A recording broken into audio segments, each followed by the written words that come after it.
Howdy hanging downer dudes, it's me the VHS Velociraptor and welcome back to another episode of the VHS Velociraptor reviews. For those of you who don't know what the heck is going on or didn't see the Evil Dead reviews, the VHS Velociraptor is, well, sort of a sub-series similar to Reaction and Review with the Media Raptor, when I still review movies as the Media Raptor, just with a different name because I'm doing a different style of review. The review is the exact same, it's just the format that I have the movie I watched it on. Why did I do this? I don't know, it just seemed like a fun idea. And it's a longer story than that, but you can go watch my Evil Dead 2 review if you want to hear the whole story. So tonight, we're taking a look at I am really bad at remembering to do this beforehand. 1998 superhero movie about a black superhero. Hear that, people? Black Panther was not the first movie to star a black superhero, you morons. The movie in question is Blade.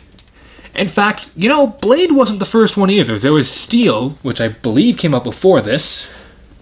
Meteor Man, which I also believe came up before this. And also, there was Blade 2 and Blade Trinity. So that was at least 5 movies with a black superhero in it. Now, if they had said that it's the first black-led superhero movie in the Marvel Cinematic Universe, I would have been fine with it. But no, many people online were saying that Black Panther is the first black superhero movie. What's this, then? What am I holding in my hand? What is this? What is this old piece of plastic that contains a movie on it about a black superhero? I don't really care that much. I just felt like getting onto this bandwagon and complaining about it. And, oh man, I forgot to rewind the tape. This is the one thing I don't like about VHS, is you've got to rewind them, otherwise this happens, and, well, I'm going to have to waste like 5 minutes rewinding the whole thing. So let's talk about Blade. First of all, for those of you who don't know who Blade is, he is the professional vampire hunter and tax evader who is half human, half vampire. Essentially, the back itself says, the power of an immortal, the soul of a human, the heart of a hero. Okay, that last part, not really. He's kind of a jerk, but he's awesome. So the thing is, Wesley Snipes is playing Blade. For those of you who don't know the character, Blade is, like the back says, a vampire and a human. Essentially, he's called a daywalker. By that, he means he's immune to garlic, holy water, and sunlight. And he tends to kill vampires because vampires are jerks. You know, this was before Twilight happened, so vampires could be cool. And to be honest, it's a pretty simple movie. What happens is, he is just sort of doing his own thing, killing vampires, looking for this one guy, part of this evil organization of vampires. Then it turns out, this girl gets involved, and his mother is in it, and the plot itself, it's a pretty basic action plot. There is one twist at the end, which I'm going to spoil here, so until I do this, please don't. Just hit mute. It turns out that the reason he's a half vampire is the guy he's been searching for and been trying to kill this whole movie bit his mother when she was pregnant with him, therefore making him half vampire. Sure. Why she isn't a vampire or a full vampire, or why he isn't a full vampire, is beyond me. Why that somehow being able to affect your genetic code that much is beyond me. But at the same time, it's meant to be a big twist, but it's honestly just kind of stupid. Okay, so now that that's out of the way, let's talk about the movie, the characters in the movie itself. Blade is awesome. He's a great character. He is likable, he is a awesome fighter, he has a lot of cool one-liners, including some ones that really don't make a lot of sense, but are still pretty cool in their own right. Chris Christopherson, I forget the guy's name, he's sort of like the old mentor character, who I really wish we would bring back. You know, the old wise mentor, or the kind homeless person, they were some of the best characters in film for the longest time. Because they were reliable, kind, often funny, and they always had a good message. They were always there when the main character needed them. This one is no different. He's a great character. And thankfully, they didn't kill him. I think. Deacon Frost, the main villain, he's kind of a fun villain because, he's evil, but he's that kind of sort of cheesy, hammy evil that's still trying to be serious, but at the same time kind of giving it a little bit of a mustache twirl at the same time.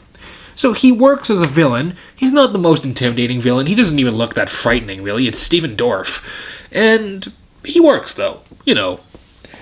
And as for, well, probably kind of giving you guys the heads up of what I thought about her character, if I can't even remember her name. Bush White. She's someone who gets caught up in between everything, and, well, she's sort of the love interest. It's odd. I kind of feel like she was there because they wanted to have a bit of a romantic edge to it, but, it's okay. The plot is okay. This movie came out hot on the heels of Spawn, which is another movie I have on VHS we'll cover someday. But of the two, this is the vastly superior one. The movie... Wow, I'm going to say a lot. The movie it's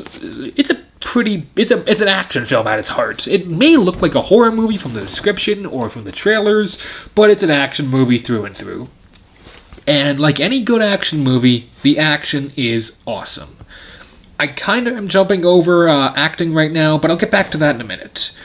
The actual hand-to-hand action is pretty good. However, there are a few scenes that this is actually pretty laughable, where he'll be fighting in a circle. There'll be one bad guy running at him, and you'll see another one start to come towards him, stop, and back up. Why?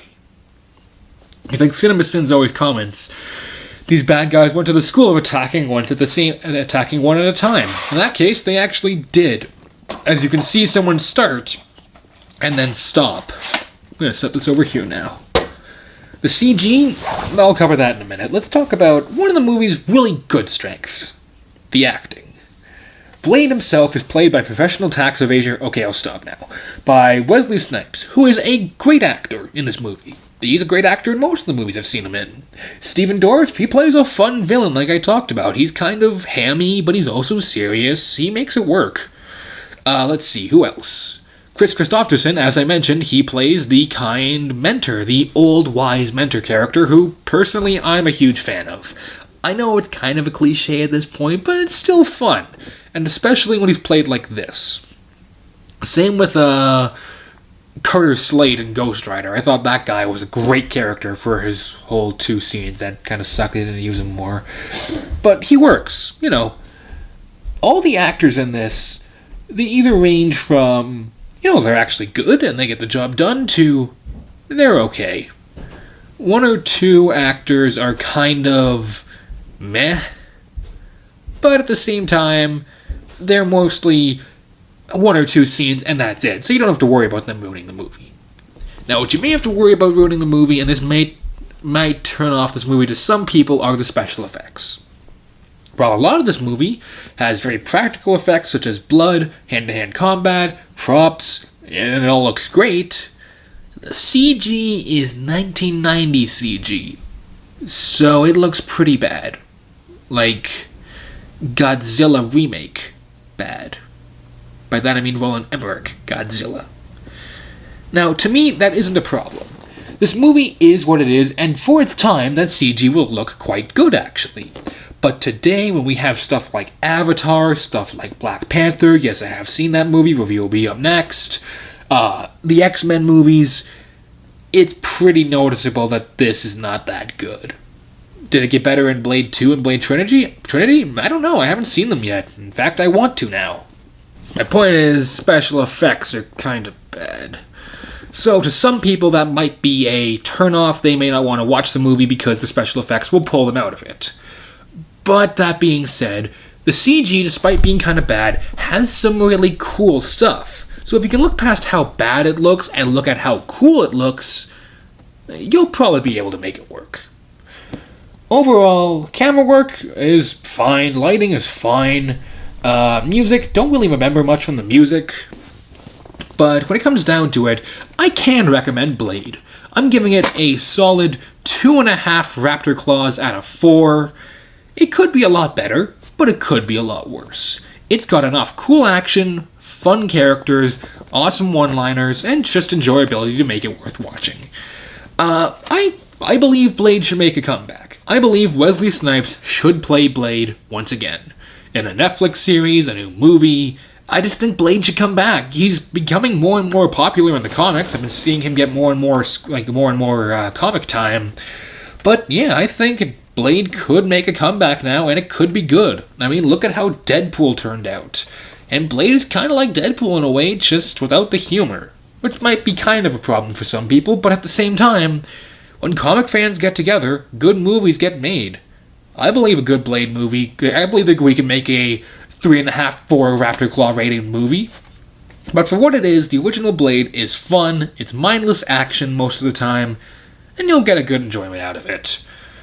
Anyhow, you guys, with that said, this is all the time I have for this review, so until next time, this is the VHS Velociraptor saying keep cool, and I will see all you dino dudes around. Later. By the way, be kind, rewind.